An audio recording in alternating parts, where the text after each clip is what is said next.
Ashamaa wayyaa nageenyaa dursuu isinin jechaa hordoftoota keenya dursa matootti oduu ijoo guyyaarraatiin isin dhageessisa.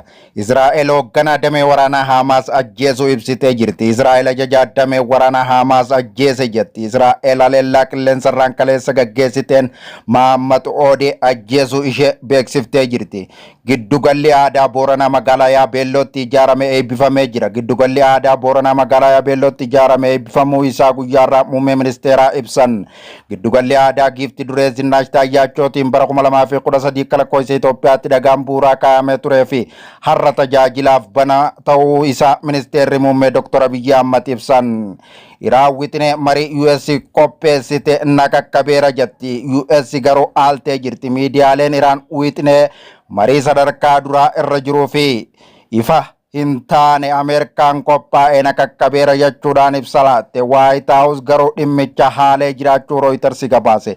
Iraan yuuraaniyeemii ishee mariidhaaf akka hin dhiyeessine himtee jirti. Daarekteerri itti aanaa dhimmoota alaa fi nageenya idil addunyaa mana maree olaanaa nageenya biyyaalessaa Iraan Ali Baghariin dhimma yuuraaniyeemii marii Iraanii fi US jidduutti godhamu irratti ajandaa akka hin taane ibsuu isaanii Reuters gabaasee jira. Siidaa Lionel Meesiidhaa kan ture meetira 20 takka dheeraatu qilleensi raasnaan buqqifamuu isaa Associated Pressiin gabaasee jira. Koongootti waraanni sochii Iboolaa to'achuu danqee jira jechuudhaan Tedros Adaanuu himan. Walitti bu'iinsa Rippaabilika Dimokiraataa Koongoo keessa tattaaffii tamsa'ina vaayirasii Iboolaa to'achuudhaaf taasifamu irratti dhiibbaa geessisaa jiraachuu hoogganaan dhaabbata fayyaa addunyaa WHO'tti Tedros Adaanuu akeekkachiisa cimaa kennanii jiran. United Arab Emirates loltootaan qaxxaramanii Suudaanitti ergamaniif akka ce'umsaatti tajaajilaa jira jechuudhaan himte. Loltoonni Koolombiyaa kaampaanii United Arab Emirates jiruun qaxxaramanii fi loltoota garee RSF Suudaan gargaaruudhaaf buufata waraanaa Emirates keessa akka deeman gareen mirga namootaaf falmu Human Rights Watch gabaasanii jiran.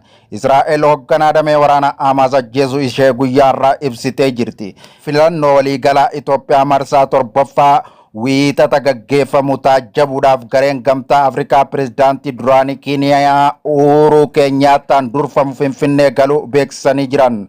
Haleellaa Israa'el Libaanusitti raawwatteen namoonni hedduun ajjeefamuu ibsan.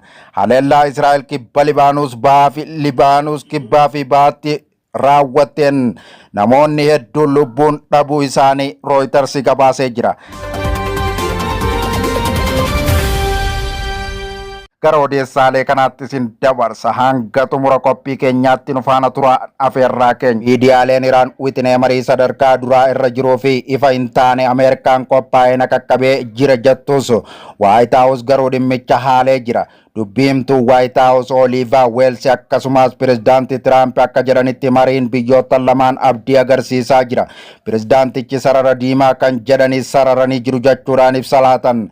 Miidiyaaleen Iraan akka gabaasanitti immoo Teheraan ji'a tokko keessatti hamma imala geejjibaa ulaa Hormuz bakka waraanaan duraatti tureetti ni deebistis jedhan. Ameerikaan kanarratti hundaa'uudhaan loltoottan ishee daangaa Iraan keessa ni baafti. Humna galaana biyyattii irraas qoqqobbii ni kaasti jedhan. Bulchiinsi geejjibaa dooniiwwan kun murteessaan ammoo Iraanii fi Oomaan qofa akka ta'an ibsanii jiran.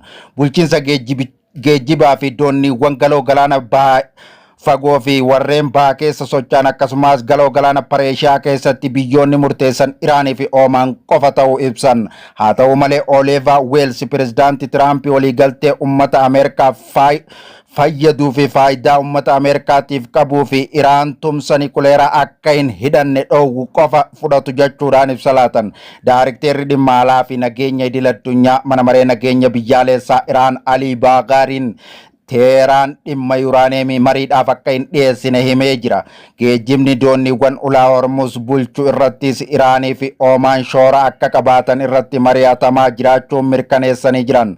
Haalli imala ulaa Hormuz keessaa haala waraana Iraaniin osoo hin eegalamneen dura ture irraa guutummaatti adda ta'a jedhan. Itti dabaluudhaanis qabxiileen hunduma irratti yoo walii galle malee waliigaltee irra geenyeerra jennee hin dubbannu jechuudhaan ibsa laatan. Iraan yuuraaniyeemii ishee mariidhaaf akka hin dhiyeessine himaa turte. Daarekteerri itti aanaa dhimmoota alaa fi nageenya idil addunyaa mana maree ol'aanaa nageenya biyyaalessa Iraan kan ta'an Ali Baghariin dhimma yuuraaniyeemii marii Iraanii fi US jidduutti godhame irratti ajandaa akka hin taane dubbatanii jiran. Aangawaan kun yaada kana kan kennan gaafii walgahii 14ffaa hooggantoota olaanoo nageenya magaalaa guddoo Raashiyaa Mooskootti adeemsifamaa jiru irratti ka'eef deebii yeroo kennanitti kana dubbatan.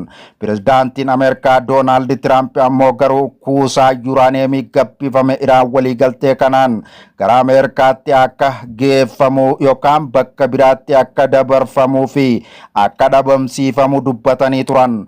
Aangawaan Ameerikaa marii baatiiwwan hedduu fudhatee fi erga dhukaasa dhaabbatee booda Iraanii fi Ameerikaa gidduutti godhamaa jiru waliigaltee dhiyaachuu himaa turan. Sagantaan Nikuleeraa Iraan dhimma ijoo wal dura dhaabbannaa ta'us Iraan harka kennachuu akka hin barbaannee fi kun ammoo marii keessatti sarara diimaa ishee akka ta'e irra deddeebiidhaan ibsaa turte. Pirezidaanti Doonaald Tiraamp garuu Iraan yoo yaada sagantaa Nikuleeraa ishee irratti dhiyaate fudhachuu baatte qoqqobbii dinagdee hamaan akka ishee mudatu akeekkachiisanii jiran. Oduutti aanuun ammoo Israa'el hoogganaa damee waraanaa Hamaas ajjeesuu ibsitee jirti. Israa'el ajajaa damee waraanaa Hamaas ajjeese jetti. Israa'el aleellaa qilleensarraan kaleessa gaggeessiteen Mahammad Oodee ajjeesuu himti. Israa'el hoogganaa waraanaa Hamaas torbee darbee ajjeestee ture jechuudhaan kan ibsitu hoggaa ta'u inni ammoo isa bakka bu'uu gaggeessaa ture jechuudhaan ibsa laatan. Haleelicha keessatti lammiilee Faalistaan 3 ajjeefamanii jiru. Israa'el gamoo mana jireenyaa naannoo gabaa Gaazaa keessa yeroo haleeltu miidhaan kun dhaqqabees jedhan. Humni waraanaa Israa'elii fi tajaajilli tikaa Binsheet hoogganaa Hamaas kana bakka inni dhokatee ji'ootaaf hordofaa turu ibsan. Sochii isaa hordofaa turu kan himan ammoo humni waraanaa Israa'el kana ilaale haleeluu isaa ibsee jira.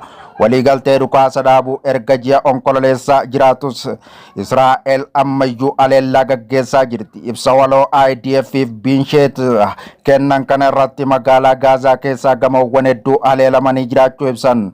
Isaan Mahammad ammoo Oodee bakka dhokatee ture waan ta'eef isaaf gargaartota isaa haleeluu isaanii IDF'n ibsee jira. Gareen taajjabdoota filannoo gamtaa Afrikaa Uhuru Keenyaataan durfamu Finfinnee galan. Gareen taajjabduu filannoo gamtaa Afrikaa Uhuru Keenyaataan durfamu Finfinnee galuu beeksan. Filannoo waliigala Itoophiyaa marsaa 7ffaa wiixata gaggeeffamu taajjabuudhaaf gareen gamtaa Afrikaa pirezidaantii duraanii Keeniyaa Uhuru Keenyaataan durfamu Finfinnee galuu beeksan. Gareen gamtaa Afrikaa kun miseensota 73 biyyoottan 37 keessaa ba'an of keessaa qaba. Bakka bu'oota ambaasaadarota dhaabbilee waldaa hawaasaa ogeessota filannoo mirga namoomaa warra dhimma koorniyaa irratti hojjetan dargaggootaa fi saba himaalee kan haammate ta'uu ibsan. Filannoo waliigalaa Itoophiyaa marsaa 7ffaa wiixata gaggeeffamu taajjabuudhaaf gareen gamtaa Afrikaa pirezidaantii duraanii Keeniyaa Uhuru Keenyaataan durfamu Finfinnee galuu beeksan. Gareen gamtaa Afrikaa kun ammoo miseensota 73 biyyoottan 37 keessaa kan ba'an of keessaa qaba. Bakka bu'oota ambaasaadarota dhaabbilee waldaa hawaasaa ogeessota filannoof mirga namoomaa warra dhimma koorniyaarraa hojjetamaniif dargaggootaa fi saba himaalee kan haammate ta'uu ibsan. Taajjabdoonni filannoo gamtaa Afrikaa fi IGAD gara Itoophiyaa kan dhufan hafeerraa mootummaa Itoophiyaan taasiseefiin ta'uu boordiin filannoo fi gumaachi fi gamtichi beeksisanii jiran. Gareen taajjabdootaa kun ammoo bu'uuraalee seera filannoo Itoophiyaa gamtaa Afrikaa akkasumas ulaagaalee barbaachisoo filannoo fi dimokiraataa naannichaa fi idil addunyaa jiruun akka gamaggamu ibsee jira. Taajjabdoonni kunneen boordii filannoo paartiilee siyaasaa kaadhimamtoota saba himaalee akkasumas taajjabdoota filannoo biroo waliin ta'uudhaan akka hojjetan eeree jira. Gareen taajjabdootaa kun ammoo gabaasa isaa sadarkaa 1ffaa akka lakkoofsa Itoophiyaatti caamsaa 26/2018 Finfinneetti ifa kan godhu yoo ta'u gabaasa isa dhumaa garuu filannoo booda ji'a 2 keessatti baasa jedhamee jira. Waldaan Siivikii Itoophiyaa filannoo waliigalaa 7ffaa taajjabuudhaaf taajjabdoota yeroo dheeraa dhimma kanarratti hojjetan 500 ol bobbaasuu isaa beeksisee jiraachuu Reuters gabaasee jira. Itoophiyaan filannoo marsaa 7ffaaf qophaa'aa jirti. Filannoon kun erga ministeerri muummee Abiy Ahmad aangootti dhufanii yeroo lammataaf taasifama. Filannoon kun akka filannoo marsaa 6ffaa yeroo rakkoon nageenyaa bakkeewwan biyyattii garaagaraatti jirutti adeemsifama. Taajjabdoonni Finfinnee seen akka jiranis gabaafamaa jira. paartileen siyaasaa dirreen siyaasaa dhiphachuu fi rakkoo nageenyaa himataa turaniiru. Ministeerri muummee Abiy Ahmad filannoon kun ijaarsa sirna biyyaa kanatti jabeessuudha jechuun dubbataniiru. Paartilee siyaasaa hirmaataa jiran keessaa tokko ABO'dha. ABO'n sochii bal'aa taasisaa akka jiru kana dura BBC'tti himeera. Filannoo baranaa eessatti dorgomaa jira? Dargaggootaaf yoo injifate jedhe maal hojjechuuf yaade? Raayyaarraa kan hafe bakka Oromoon akka Oromootti gaaffii qabu. Gaaffii daangaa, gaaffii eenyummaa, gaaffii siyaasaa, gaaffii dinagdee qabu hundumaa irratti hirmaannee sagalee argachuudha. Mootummaa gadhaaba qofa utuu hin taane sagaleen uummata Oromoo kutaalee biyyattii keessa jiran hundumtuu sagalee akka argatan. Akeekaaniti Finfinnee, Diradawaa, Harar, Oromiyaa, naannoo Amaaraa, naannoo Beenishaangul Gumuz irratti kaadhima mataa keenyaa dhiyeeffannee jirra jechuudha. Tarii abbaan filannoo kanarra aane yookiin immoo barcuma argate ta'uu danda'a, mana marees ta'uu danda'a, kan paarlaamaas ta'uu danda'a.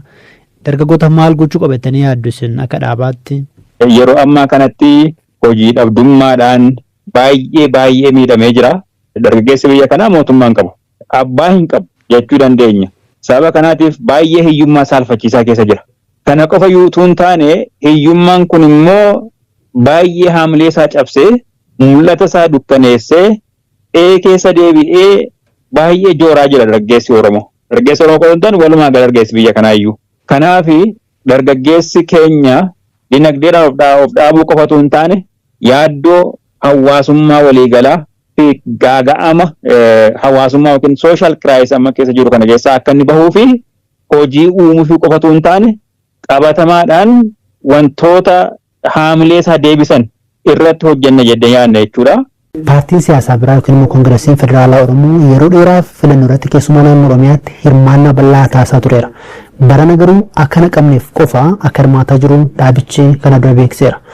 ABO'f KFO'n keessumaa filannoo marsaa jaaffaa irratti hin hirmaanne ture. Kanas immoo kan isaan kana godhanii dhiibamneetti jedhaniiti. Filannoo kana irratti KFO'n kadhamtoota muraasa qofa magaalaa Finfinneetti dhiyeesse. Durataan dhaabichaa Piroofeesar Mararaanis dorgomaa hin jiran. Waa'ee filannoo kanaa maal jedhu? Hamma dandeenyetti paartiloota 10 wajjin teenye kana sirreessaa jenne itti himne. Mootummaan hin dide. Amma gaa ofiis sobne saba keenyas sobne ishiin amma waan sadii gurguddaa sabni biyya kanaa barbaadu sana nagaaf tasgabbii filannaan Finfinneetti sirna dimookiraasii akkuma ulfa seexanaa siin jedhe sana ulfa seexanaa ta'uun hammatti fufuutti sabni kun immoo guddina barbaade akka barbaadetti amma argachuu hin dandeenyetti achi keessa gallee tiyaatirii hojjechuu ta'e malee eenyuun sobna of sobna immoo saba keenya sobna. Kanaaf kan dhimamtoota tokko illee qabdanii? Ja'a qabna. Amma duri gara kumaatti kan nuti galchinu. Gara kumaa kan galchinu. Yeroo 97 amma 168 filachiifneerra. Paarlaamaadhaa fi 53 caffeedhaa fi 125. 97 jechuudha. Warra amma jirru koongireesii ta'an. Amma nama jaha galchine. Filatamaayyu siin jira. Filatamaayyu gara 168 qabna ture. Intini yaani sennaa sana miseensa paarlaamaa ture. Amma dorgomuudhaaf immoo gara 1000 olii galchina. Gara 1000 olii. Amma maal goona? Ja'a qof qabdan? Ja'a duuba. Ja'an suni magaalaa Finfinnee moo naannoo? Afur magaalaa Finfinneeti. Tokko Dirree Dawaa, tokko magaalaa Oromiyaa keessa hin jirru. Maaf? Sitti meeqa ela ofii kooti amboo 100 kiiloomeetiriidha. Kiiloomeetirii 100. Amma dhaquu dhiisiiti sulultaa darbee nama 10 nama 20 walitti qabee dubbisuu erga hin dandeenye. Maal godhee duula na filadhaa. Namaanis immoo dhaqee warri bosona immoo jaalatan. Dhagaatii lubbuu keessan qabsiisaati dorgomaa jettee attamitti nama wanti ga'uudha. Nuti maal goone maal nu wayyasa jiru sana oona mararra koree jiddu galeessaa keenyaa waamne maal wayya jenne irratti mari'anne akkama jiru kanatti isa hubuu hin danda'amu. Tokko filannaa taphaadha. Kana bira darbuu hin danda'u. Waan fe'oo ta'e waan fe'oo ta'e kana bira darbuu hin danda'u. Mootummaanis beekaa mormitiinis beekaa. Lama rakkoo san sadii isin time sana hiikuu hin danda'u. Nagaa tasgabbii fiduu hin danda'u. Sina dimookiraasii akka dhalatu gochuu hin danda'u. Dinagdee dhugaa ta'e sabni itti amanuu fiduu hin danda'u. Of somna moo eenyuun somnaa tiyaatirii kan hojjenna. Ofirra gubbaatti hojjenna moo saba keenya gubbaatti hojjenna. Mana si fayyadamee nan kolfa. Nuti filanne kana goonaa ofi filanne kana goonaa. Tokko dudduume fe'entiniin. Sigalee maali? Boordiin biyya kanaa instituushinii jedhu miti. Taqwaan maal waa sagalee kana jedhu. Biyya kana hundu 100% mootummaa tokkoon to'atamee jira. Boordiin filannoo mootummaa tokko jala jira. Filannoon Itoophiyaa marsaa torbaffaa naannoo Tigraay alatti bakkeewwan Itoophiyaa garaagaraatti ni dorgomama. Boordiin filannoo biyyaalessaa akka ibsetti fakkeenyaaf naannoo Amaaraatti naannolee filannoo 138 keessaa 8 keessatti hin dorgomamu. Filannoo Itoophiyaa kanarratti lammiileen Itoophiyaa miiliyoona 50 ta'an filachuuf galmaa'aniiru. Naannoo Tigraay alattis bakkeewwan Itoophiyaa garaagaraatti ni dorgomama. Garuu bakkeewwan rakkoo nageenyaan bakkatti hin adeemsifamnes ni jira. Boordiin filannoo biyyaalessaa akka ibsetti fakkeenyaaf naannoo Amaaraa keessa naannolee filannoo 138 jira. Isaan keessaa 8tti hin dorgomamu. Paartiin badhaadhinaa ministeera muummee Abiy Ahmad hundeessan filannoo marsaa 6ffaa olaantummaan xumureera. Filannoo marsaa 7ffaa irrattis immoo olaantummaan akka xumuru xiinxaltoonni garaagaraa yaada isaanii kennaa jiru. Ministeera muummee Abiy Ahmad ayyaana Arafaa irratti erga uummataaf dhaamaniin uummanni akka ba'e filatu dubbataniiru. Hirmaannaa uummataa malee dimokiraasiin hin milkaa'u, filannoo malees hirmaannaan uummataa guutuun ta'u jechuun dubbataniiru. Filannoon baranaa sirni ijaarsa biyyaa kan bu'uura itti godhatudha jechuunis dubbataniiru. Isin eessa jiraattu? Sagalee kennuudhaaf galmooftaniitu nu barreessaa.